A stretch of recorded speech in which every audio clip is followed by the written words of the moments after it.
Langya ka Marcos Jr., ano naman pinagagawa mo? Ang bilis ko lang nawala, ano na naman bang trip yan? Pagkatapos mong naging reporter, pagkatapos mong maging inspector ng tulay, ngayon naman, traffic enforcer naman ang trip mo. Ano na naman bang binato? Langya ka. Ano ba talaga trabaho? Hindi ko sa minamata ko ang trabaho ng mga kababayan nating traffic enforcer, ha? Pero dito sa mama na to, may problema tayo dito. Mga kababayan, hindi mo na kailangan magsuot ng ganyan para maipakita mo sa sambayan ng Pilipino na naka-PPE ka. Naiintindihan namin yon. Pero hindi mo kailangan. pati itong si Vince Dizon. Ganap na ganap po talaga. Dito sa video na to, pag-usapan ho natin ang pagiging traffic enforcer nitong si Marcos Jr. At ang itong si Atty. Ferdinand Pasio, ang bilis ko lang nawala. Ano na naman ginawa? Di ka talaga maiwan, langya ka. Di ka talaga maiwan. Pag maya-maya yan, magiging reporter ka naman. Brad, ang laki ng problema natin. Kung yung libreng toll fee na lang, hindi na para sa'yo para ibida pa sa sambayan ng Pilipino na ngayong mga panahon na to na mataas ang presyo ng gasolina, krudo, libre na ang toll fee. Hindi na para sa'yo, para ibida yan.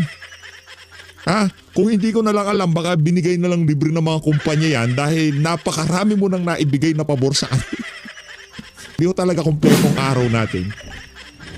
Pagka hindi ho natin nababalagbag itong bangag na to. Hello, pakinggan. Ka. Pagkakita ko pa lang sa video niya na to, no? Pagkakita pa lang ho natin dito, na ano na ho tayo na sabi ko out of this world talaga to. Game mo, game.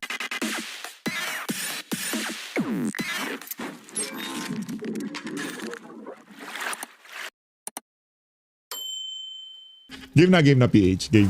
Alright, magandang umaga sa inyo lahat at nandito naman tayo at nagbubukas ulit tayo na isang connector road. Nako. Ito ay magbubuo ng koneksyon mula sa Cavitex hanggang sa C5.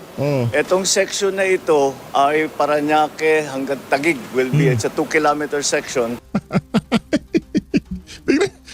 Tingnan.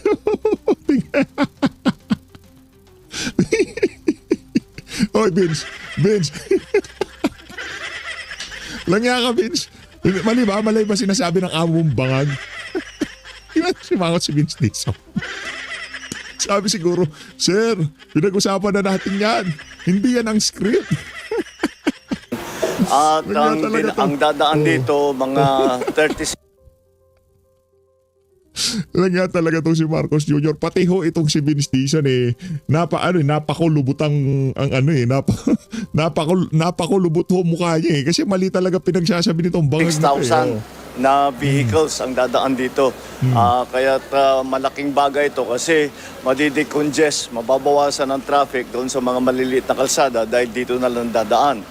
At yung biyahe na dati Brad, paandaran mo kabe yung tipong ala Skyway yung binubuksan mo kagaya kay dating Pangulong Rodrigo Duterte. Walang kwenta yan. Hindi naman ho siya inaano natin. Walang kwenta. Ito talagang si Vince Dizon, hindi niya nagugustuhan na sinasabi ng amo niya. Pag kasi kayong dalawa, mag heart to heart kayo, Vince. Turuan mo siya ng maigi. Hindi yung haharap kayo sa media tapos ganyan namang sinasabi niya. Di ba magkakaproblema talaga? ay isang oras kalahati, magiging 15 minutes na lang.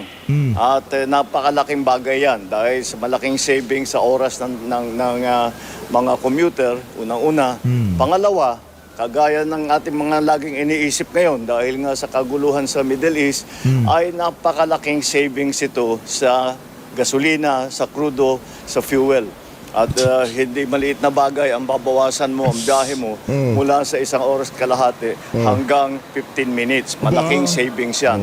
Kaya ito ay kasama sa ating utos na nanggaling sa uplift na ating ginagawa na buksan lahat ng mga daan upang maging mas maginhawa ang pagbiyahe ng ating mga traveling public. At bukod pa ron ay nais kong i-announce na Yan ang hirap sa atin eh. Diba? Yan ang hirap sa atin. Announce tayo ng announce. Puro na lang tayo announcement. Anak ng toko, walang nangyayari.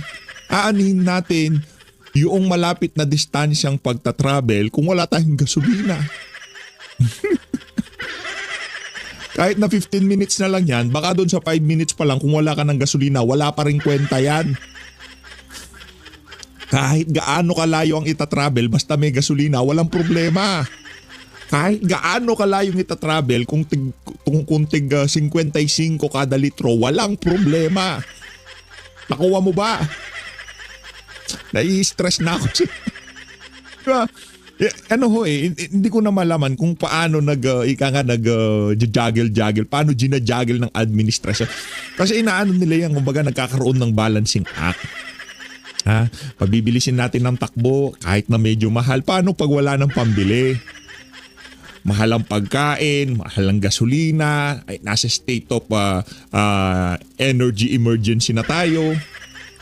Yan ang problema natin dito. Ngayon, ibibida mo sa amin, mabilis na travel time, walang problema, ayos yan, palakpakan natin. Pero ang issue natin dito, hindi yung travel time. Ang issue natin dito, yung mahal na gasolina. Kahit malayo pa yung travel time, kahit malayo pa yung travel time, basta meron tayong gasolina, areglado na yan. Wala tayong problema dyan. Diba? Kung hindi ko kayo sang-ayon, wala naman akong problema. Ito, toll-free ito buong Abril. Mula ngayon hanggang end of April, Teka toll-free. lang, sa end of April ba okay na yung... Wala na ba tayo sa crisis na to? Bakit yun lang ba ang ibinigay na bonus sa'yo ng mga bilyonaryong namuhunan dyan sa daan na yan? Anak na Petrang Garapata, end of April. Hanggang doon lang daw libre yung toll dyan sa daan na yan. Wala problema, palakpakan pa rin natin. Pero kung isang buwan lang, para masabi lang na sa pagbukas niya, binigyan nila si Mr. President ng isang buwan na libre. Anak ng tokwa, kung hindi nyo ninakaw,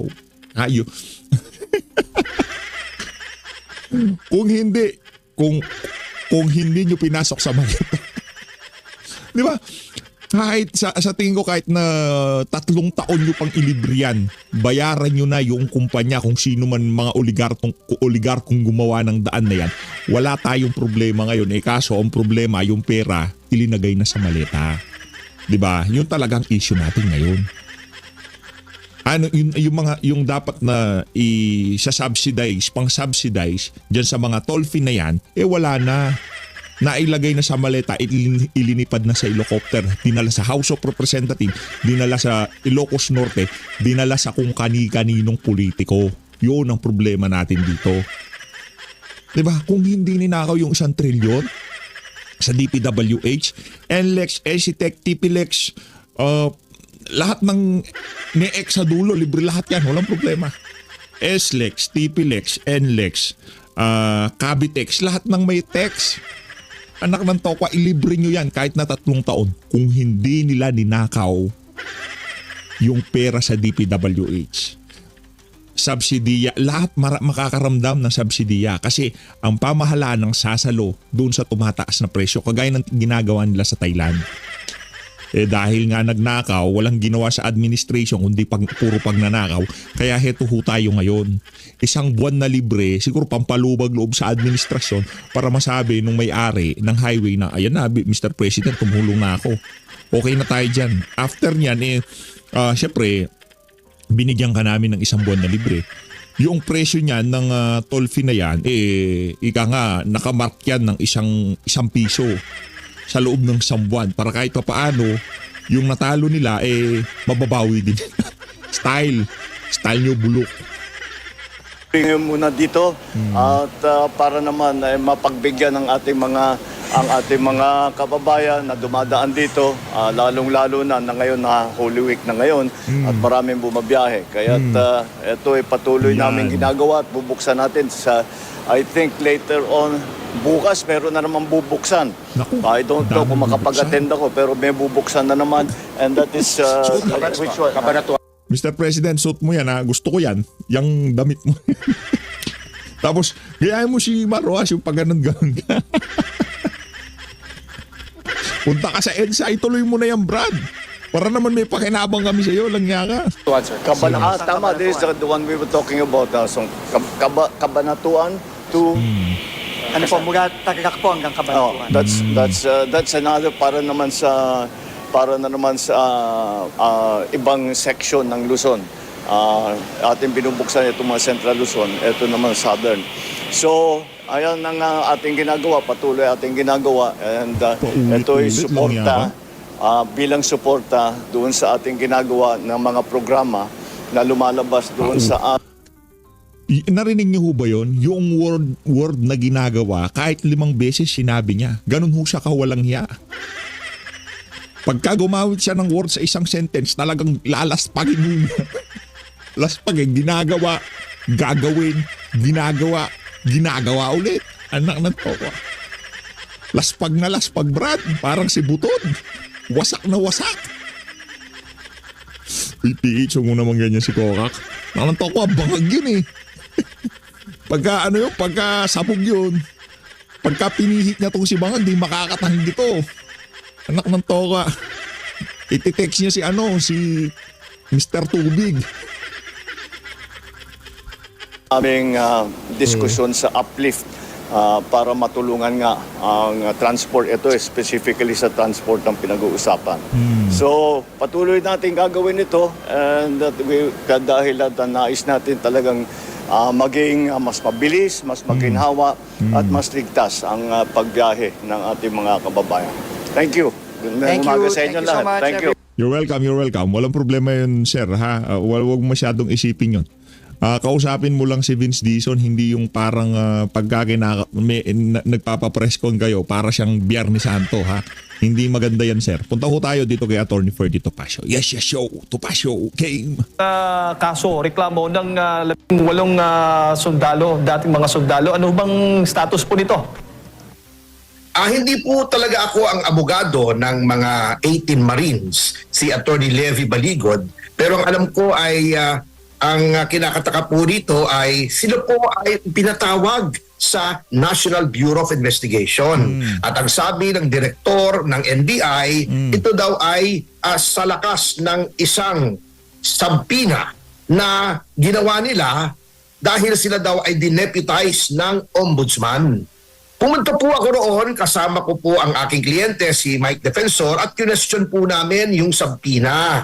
Ang sabi po namin, bagamat sa ilalim po ng Ombudsman Act, ay pwede pong humingi ng tulong ang tanggapan ng ombudsman sa kahit anong departamento o kawani ng gobyerno. Ito po ay para sa fact-finding lamang. Ngunit ang gusto pong gawin ng mga ahente ng NBI ay isa-isang interviewin yung 18 Marines, yung asawa ni dating Secretary Mike Defensor, si Mike Defensor mismo, at kung sino-sino pa po, upang tingnan daw po ang kanilang kredibilidad.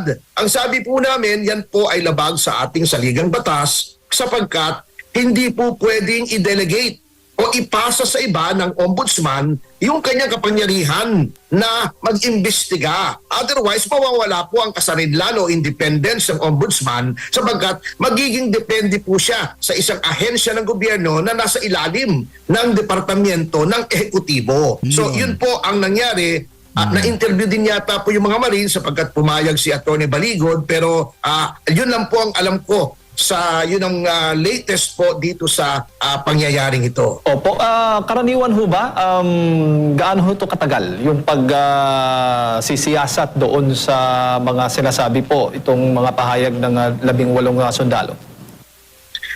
Para sa akin po, unang-una hindi po nga dapat nagsisiyasat ang 18 Marines. Doon sa 18 Marines, ang NBI, ang dapat pong nagsisiyasat yan ay ang ombudsman. At nakakatawa nga po, sabay po noong pagtawag ng NBI sa mga Marines, dahil nga po mayroon daw sabpina, dahil inutusan daw po sila ng ombudsman, ang ombudsman mismo, pinatawag sila para pumunta doon sa ombudsman at sila po ay interviewin. So, doble-doble po. Kaya po sa aking opinion, ito po ay hindi na investigasyon kundi harassment na po. Inaabala nila, tinatakot nila, ginugulo nila yung 18 Marines para sabihin ng mga tao ay walang kredibilidad, samantalang maayos naman po at maganda naman po ang kanilang mga pahayag, ang kanilang affidavit, at meron pa pong mga tinatawag na resibo na mga litrato, mga text messages at mga video. So ano pong inaasahan po natin dito sa reklamo ng mga dating sundalo, attorney? Wala po tayong masahan sapagkat alam niyo naman po, Sir Jade, ang ginawa po ng administrasyon na to ay winasak ang lahat ng institusyon. Unang-una po yung ombudsman. Alam naman po natin na nakita naman po natin lahat, nasaksihan natin kung paano ipinilit na gawing ombudsman si Ginoong Boying Remulla sa kabila ng pagkakaroon nito ng patong-patong na mga kaso. Minagic po nila. Gumawa sila ng paraan para kunyari mawala itong mga kasong ito. At wala naman pong imik yung Judicial and Bar Council o pati ng IBP. At pangalawa, etong Blue Ribbon Committee po natin, nung papalapit na po ng papalapit sa pintuan ng Malacanang, yung investigasyon ng dating pinuno nito, si Senator Dante Marcoleta, ay bigla po siyang pinalitan at inilagay si Senator Lacson, isang tao na kitang-kita naman po ng naiintindihan ko ho mga sentimiento nyo dito. Naiintindihan ko ho. Minsan nakakabasa tayo, PH, ano ba yan, paulit-ulit na balita sa atin. Kailangan ho kasi. Sana maintindihan nyo rin ho na kung ang mainstream media, ito para yung mga kababayan natin dito sa PH Update, kahit pa paano, para maintindihan nila kung anong nangyayari sa sa mga content sa social media, sa mainstream media. Kung ang mainstream media, kailangan ho nilang paulit-ulitin yung kanilang mga ibinabalita. At kahit panis na yung balita na yan, pagka mayroong panibagong development, ibinabalik ho nila. Ganun ho talaga ang balita. Ganun ho talaga ang update. Ika nga, meron ho kung tawagin developing story. Lahat ho ng pinag-uusapan natin dito sa PH Update, developing story ho yan. Mula kay Attorney Baligod, 18 Marines, sa pagiging enforcer nitong si Bangag, developing story ho yan. Kaya kung PH, paulit-ulit na lang yung balita ngayon sa atin. Naiintindihan ko kayo. Hindi ko alam kung mga makakaliwa kayo, mga kalabang kayo, mga dilawan, pinklawan. Pero kahit na ano pa ho kayo, para dun sa mga kababayan natin dito na medyo na kasi hindi nila gusto nilang kumbaga yung lagi bago lagi yung content sa mga vlogger, mga DDS vlogger kung tawagin. Hindi ho pwede yun, no? Hindi wala hong ganun na content pagdating sa politika. Ang politika ho mayat maya may bago, pero maya-maya babalik na naman yung luma. Meron hong merong follow-up doon sa mga lumang balita. Kung mismong mainstream media, minsan meron silang mga recycle story, meron ho silang mga developing story. Ganon din ho tayo dito. Kaya huwag ho kayong magtaka kung bakit 18 Marines na naman, dating Pangulong Rodrigo Duterte naman. Ganon ho talaga. At ito ho para makasabay ho tayo. Kung ginigiba nila itong si BP Sara sa mga paulit-ulit na kasinungalingan, kailangan din ho natin o mga DDS vlogger na paulit-ulit na pagsalag doon sa mga kasinungalingan na ibinabato kay BP Sara. Ganun ho yun. Para kwentas klaras tayo dito. hindi nagtatak. PH, ano na naman, 18 Marine na naman, hindi Ano ho yan? Ganyan ho talaga ang mundo ng politika. Yung mga issue bumabalik, yung mga issue may bagong daragdag, merong bagong kakabit, merong bagong sisingkutin si Marcos Jr. Ganyan ho talaga. Okay? Kaya kung meron ho tayong pinapaliwanag dito, si Attorney Floyd Topacio, napaliwanag na dati, naiintindihan nyo na, well, sa mga nakakaintindi, palakpakan na ho natin sila. At ngayon, para doon sa mga medyo nalalabuan pa at ngayon pa lang nila maiintindihan, yun ho ang gamit noong mga paulit-ulit at binabalik nating mga balita. Para doon sa mga kababayan nating medyo mahirap spellingin. yung mga bago-bago sa PH Update, di ba? Kailangan ho natin silang paliwanagan ng paulit-ulit na ganito ngayon nangyayari sa ating bansa, kung paano tinatangkang lukuhin ng administrasyon na to ang sambayan ng Pilipino. Paulit-ulit din ho nating ipapaliwanag at iisa-isahin yung mga kalukuhan, panduloko o pambubudol ng administrasyon nitong si Marcos Jr. Yun ho yun. Ano ho yan? mas dadalas pa ho yung mga paulit-ulit na yan, especially dyan sa impeachment ni VP Sara. Mary Grace Piatos, confidential fund. Ilang taon na ho yan? 3 taon na ho nating pinag-uusapan dito sa PHF. Bakit natin inuulit? Kasi pagka pinaulit-ulit nila sa mainstream media, nagtutunog totoo. Diba? Kaya kailangan nating paulit-ulit na salagin para yung paulit-ulit nila kasinungalingan nakukorek natin kahit sa social media man lang.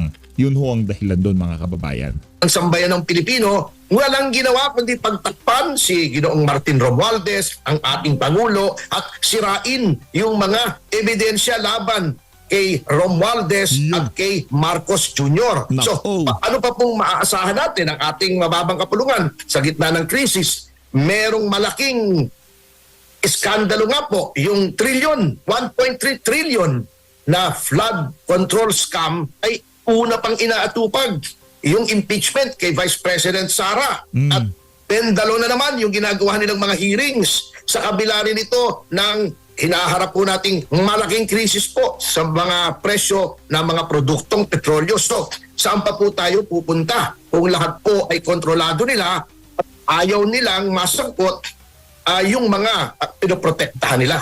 Opo. Nabanggit po ninyo, impeachment ni Vice President Sara Duterte, attorney. Itong pinapasumpi na nga ng Kamara itong sa kanyang SALN dyan po sa Ombudsman. At willing naman daw yung Ombudsman magbigay ng SALN na dokumento tungkol nga dito kay Vice President Sara Duterte. Anong masasabi po ninyo?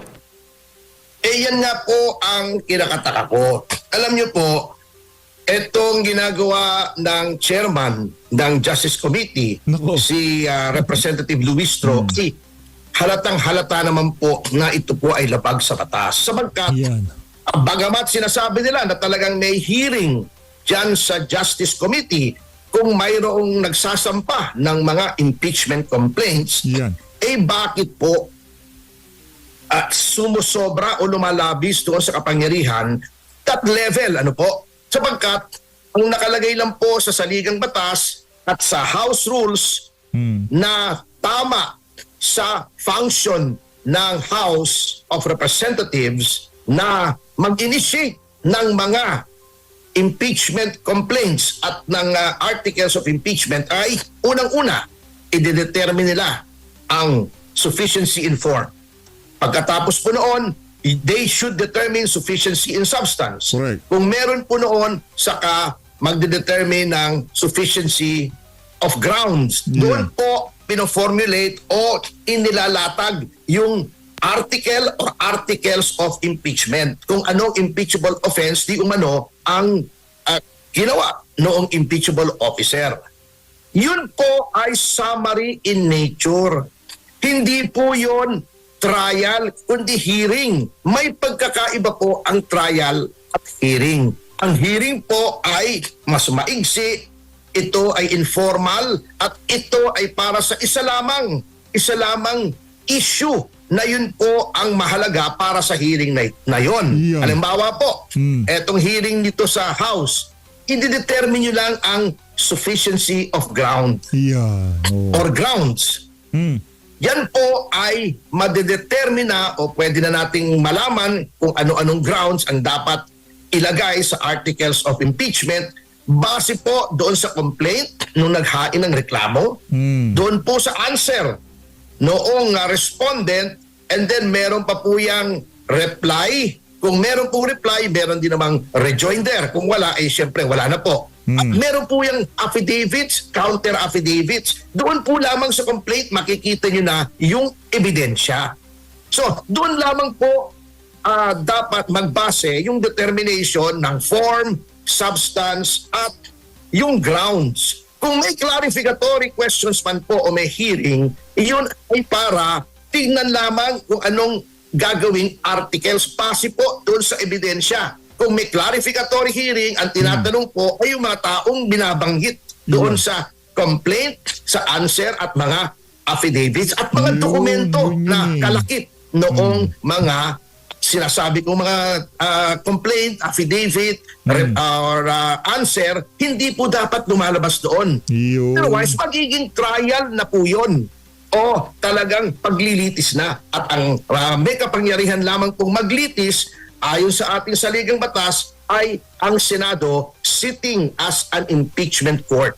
Opo. Attorney, bago ko ipasok kay partner Admar, kayo ho ba ay naniniwalang lulusot, papaboran ng Supreme Court yung petisyong inihain kamakailan patungkol nga doon sa paghiling na mag-issue ng TRO ang Korte Suprema laban dito sa impeachment ni Vice President Sara Duterte, considering na masyadong mapolitika po ang issue ito?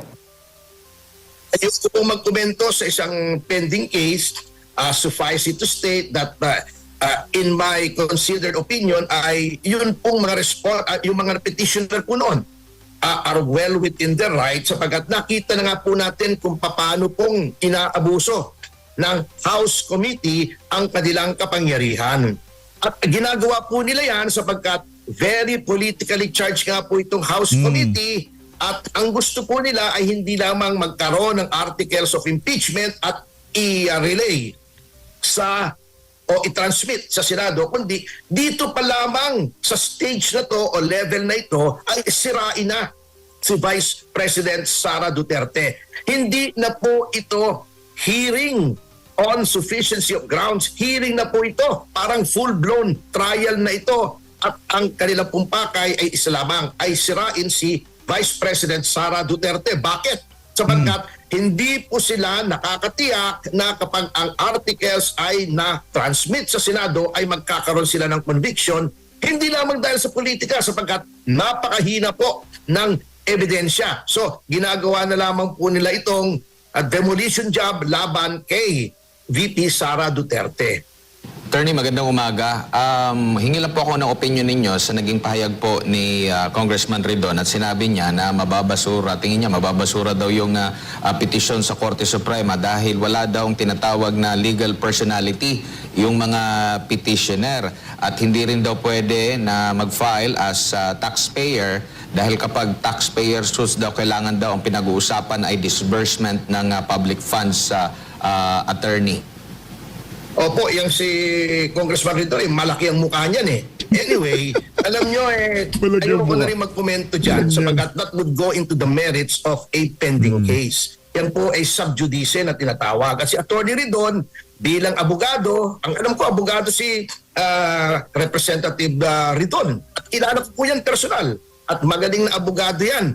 Kaya lang kalungkot-lungkot, yung kanyang galing ay hindi niya ginagamit sa ewan ko kung anong reason, ngunit alam niya, he knows better as a lawyer to be commenting on a pending petition before the Supreme Court. Not only that, he knows better than to preempt the Supreme Court. Isa pong paglapastangan sa Korte Suprema yung pangungunahan mo. So, ako sa kanya, titigil-tigil na po ako.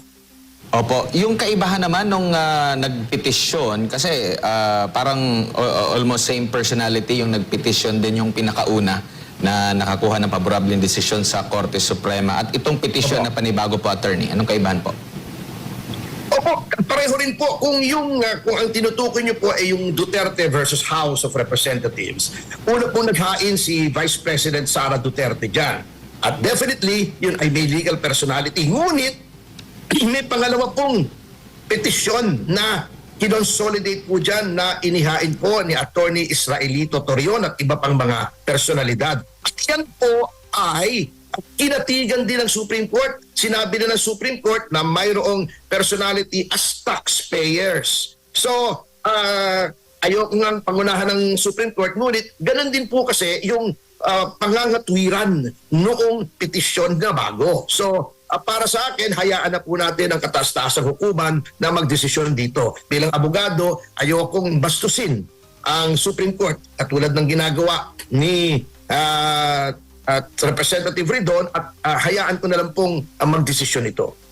Opo, doon ba sa pagsabi ng Kamara na sufficient in form, substance at grounds at yung naging sagot ng pangalawang Pangulo, sapat na yon para ipausad na lang nila, desisyonan na nila at ibigay na, kung gusto mo nilang paboran, ibigay na sa Senado para umusad ng gusto itong impeachment at wala ng mini-trial na mangyayari? Opo, kasi talaga pong sufficient na yan. Alam niyo po, baka hindi alam ng iba, isa po ako doon sa mga naghain ng impeachment complaint laban sa dating chairman ng COMELEC na si Andres Bautista Jr. Ito po ay successful impeachment po to in the sense na ito pong impeachment ay it was found to be sufficient in all aspects, form and then substance, in-overrule ng plenary. Ang plenary ang na-determine na ito ay dapat iangat sa Supreme Court. At Yan.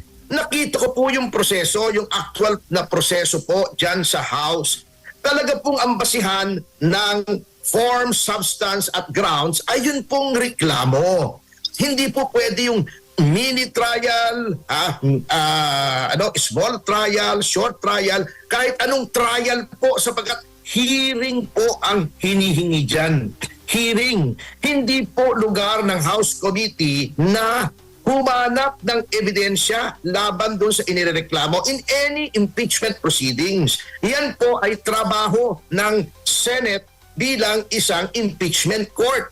Ngayon, titingnan nyo yung sufficiency ng lahat ng yan base sa ebidensya. Kung may gusto kayong ipatawag nyo yung complainant, ipatawag nyo yung kung sino man, ngunit hindi nyo pwedeng kunin yung mga dokumento ng mga kumpanya na hindi naman nababanggit sa complaint o si answer, hindi nyo naman pwede patawag yung mga tao na hindi nababanggit doon sapagkat that would already constitute a trial na lagpas na po sa kapangyarihan ng House Committee. Opo, yung nangyayari ngayon po dyan sa kamera, naging malinaw po ba yung double standard? Dahil kini-question po, no?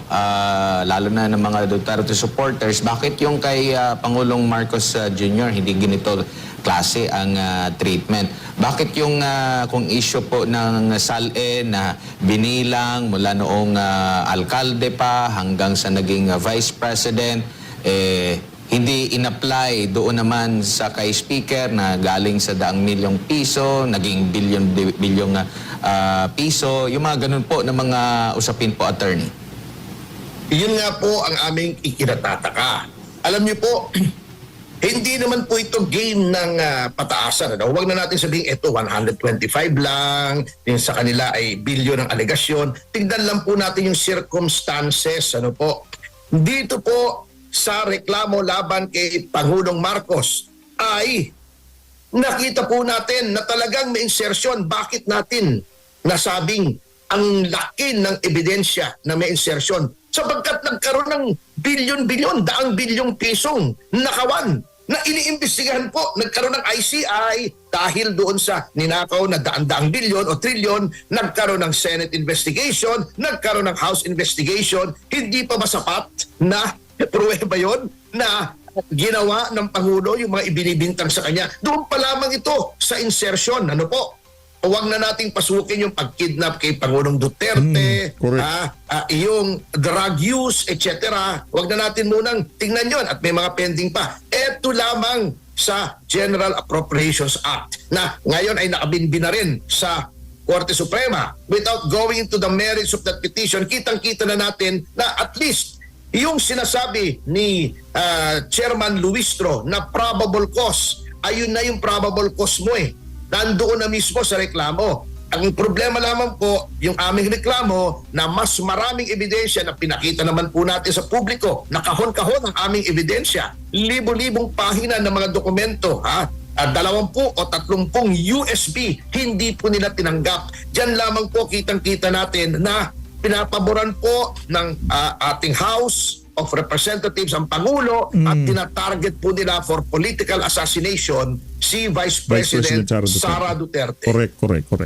Opo, at may pahayag pa po na ang Kamara na parang hanggang Mayo magsasagawa ng pagdinig ukol nga po dito sa impeachment. Meron namang nagkukwenta na simula nang mag-umpisa ang impeachment, baka mas malaki pa yung nagastos na ba ng Kamara kaysa doon sa mismong sinisingil sa pangalawang Pangulo. Correct, tama nga naman. Ay, yun nga po ang ating Ganda ng sinasabi. punto ni Sir Edmond, palakpakan natin siya doon.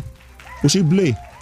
Anak ng tao, baka yung mula noong nag-umpisa yung Twadcom hanggang ngayong mga punto na to na binabanatan pa rin nila si BP Sara. Siguro, ito rough estimate ko hindi ito yung kumbaga siguro ito yung mga nagastos na. Siguro mga mababa 10 bilyon. Fearless, estimate, mababa 10 bilyon. Nagastos na ho nila dyan sa mga hearing na yan. Di ba nga kay Paduano, hindi na kay Paduano, di umano na lang. Doon sa mga makakapagpa-contempt, 100 million daw ho yun. Di ba nag-uunahan sila doon, naglulundagan pagka merong iko-contempt talagang, ako, contempt. Di umano, 100 milyon yung kada contempt. Nakailang contempt po sila doon. Mula kay Garma, kay itong si Sergeant, hindi si Gutesa, si Grijaldo, ito si Sir Grijaldo, di ba? Dami ho nilang kinontempt. Siguro kada contempt 100 milyon. Mapaproject man niya sa DPWH, insertion o ayuda, basta 100 milyon daw ho yan. Di umano, sabi nila noon. Kaya nag-uunahan yung mga nagko-contempt. O, doon pa lang ho mga kababayan, baka 1 bilyon na nagastos natin doon. Sa contempt pa lang yun. Wala pa ho yung pakimkim ng mga yung mga nag-google, yung mga nag-grandstanding. Dami ho nila doon. Diba, ang dami ho nilang nagbibida-bida. Yung isa nga dyan, nagurgur na, di ba? Malaki daw ho nakuha noon. Ang katagal po yan, hindi na po yan hearing. Trial na yan. Huwag mo sabihin mini trial sapagkat ang 2 o 3 buwan na hearing ay trial na po yan. At huwag niyong sabihin yan ay mini trial kung ang dami-dami niyong sinasabpina, duces tecum na mga dokumento, ang dami-dami niyong pinatatawag na kung sino-sino, at kitang-kita naman po. Kaya alam niyo po, Sir Admar, huwag na tayong umasa ng patas na laban dyan sa House. Isa lamang po ang agenda niyang committee na yan. Isa lamang po ang misyon yan ng grupong yan ay sirain ang pangalan ni Vice President Sara Duterte sapagkat alam nila na kapag yan ay na-transmit sa Senado, they don't have the numbers, unang-una. Pangalawa, sa nipis ng kanilang mga ebidensya ay ito ay hindi po magka-gain ng traction at ma-acquit po si Sara Duterte. So, judicially, politically, medyo agrabyado po sila sa Senado. Kaya eto na po ang ginagamit nilang pagkakataon para sirain na si Vice President Sara Duterte. Kaya pinatatagal po nila. Ako hindi magtataka kung baka Mayo pa, baka lumampas pa sa Mayo yan sa kanilang pangnanais na sirain talaga si Vice President Sara Duterte. Nakikita nyo rin po ba, attorney, na itong ginagawa nila, kaya nilubos-lubos nila dyan dahil sa possible na nakikita nilang wala ng suporta, ito baka hindi umusad nga sa plenaryo lang ng Kamara? Alam nyo po, maari din po yan sapagkat sa nakikita po ng iba nating mga kasama dyan sa mababang kapulungan ay talaga na pong mahihirapan na i-justify ang mga actions ng kasalukuyang pamahalaan at baka maging kiss of death o isang sumpa para sa kanila kung sila po ay lalaban kay Vice President Sara Duterte. At ginagamit na lang po dito noong mga last termer siguro, yung mga taong bilib na bilib sa sarili, gandang-ganda, may train yung mga GGSS. Katulad ni Representative Luistro at Dilima, yung magka-taste kami nito sa chicks. GGSS. Gandang-ganda sa sarili na ito ay para sa magka-taste kami sa chicks nitong si Attorney 4D. Gusto namin yung mga medyo ang pangit naman. Sorry. Ang pangit naman nung ginawa kong hand sign, ganito, no? Hindi. Yung balingkinita na medyo may laman. Yan. Di ba, Attorney 4D? Alam ko yan si Attorney 4D. Mr. Sex Appeal ba naman, di ba? Attorney 4D to pa sa exposure, baka may plano sila sa 2028. Hindi po natin alam Pero halatang halata naman po na ito ay ginagamit bilang isang platform. Una, para sirain si Vice President Sara Duterte. Number 2, para i-project yung kandidatura, possible candidacies ng ilang mga personalidad. Kaya kung ako sa kanila, siguro naman kahit konting hiya, tabla naman po sila. Opo, attorney, huli na lang po mula sa akin. No? Yung unang petisyon dun sa pag-question ng impeachment po at if ever man nakatigan ng Korte Suprema yung panibagong petisyon. Doon ba sa mga involved na mga kongresista na lumagda, pumabor doon sa impeachment at yun nga, yung unang desisyon ng Korte Suprema ay mali yung ginawa po ng Kamara, maaari ba silang mapanagot dito? Maaari ba silang makasuhan at if ever din lumabas din itong panibagong desisyon kung sakali man na makakuha ng paborableng desisyon doon sa mga nagpetisyon ng mga lawyers, meron bang pananagutan yung sino man na nag-push nito, pumirma ng impeachment? Wala po, because these are acts of a congressman in accordance with the plenary power of the House of Representatives na mag-initiate ng impeachment proceedings. In the same manner, yung mga pinagsasasabi po ni Representative Luistro bilang chairman, since iyan po ay ginamit sa sesyon, they cannot be held to account in any other forum. Puwera lamang po sa House of Representatives. Iyan po ay nakasaad sa Article 6, Section 11 ng ating Constitution that they cannot be held responsible. So, wala po yan. Pwede lamang po silang managot aside from any complaint, internal complaint within the House itself ay sa taong bayan, the sovereign Filipino people na in the final act ay silang maghuhusga kung sa kanila ay tama o mali ang ginagawa ng kanilang supposedly mga kumakatawan sa kanilang saloobin. Ganda ng mga punto de vista nitong si Attorney Ferdy. As always, maraming salamat ho sa pagsuporta sa PH Update. Mag-ingat ho kayong lahat. Huwag ho kayo magpapudol dahil maraming mambubudol ngayon. Pati mga vlogger, maraming manluloko ho. Kahit na tayo ho dito, kahit si PH Update, questioning nyo ho. Kung gusto nyong questionin, pero mas maigi na ho na wag ho tayong mga bulag na tagasunod sa kung kanino pa man. Pero pagka mga pinapalaw nyo dyan, mga taga third floor, nasa bagwis ng Agila, nasa bigwas ng Agila, nasa mga banate, yan, mga solido ho yan. Malulupit ho yung mga yan, no? Pero hindi rin ho kayo sigurado sa mga pinapanood nyo ba, questionin nyo ho. Mas maigi ng ika nga ngayon pa lang, nagkakaalaman na kung yung mga pinapanood yung mga yan, talaga bang taga-suporta ni Tatay Digong o kailangan lang ang atensyon nyo. Maraming salamat. Mag-ingat ho kayong lahat. Malin natin ng Pilipinas.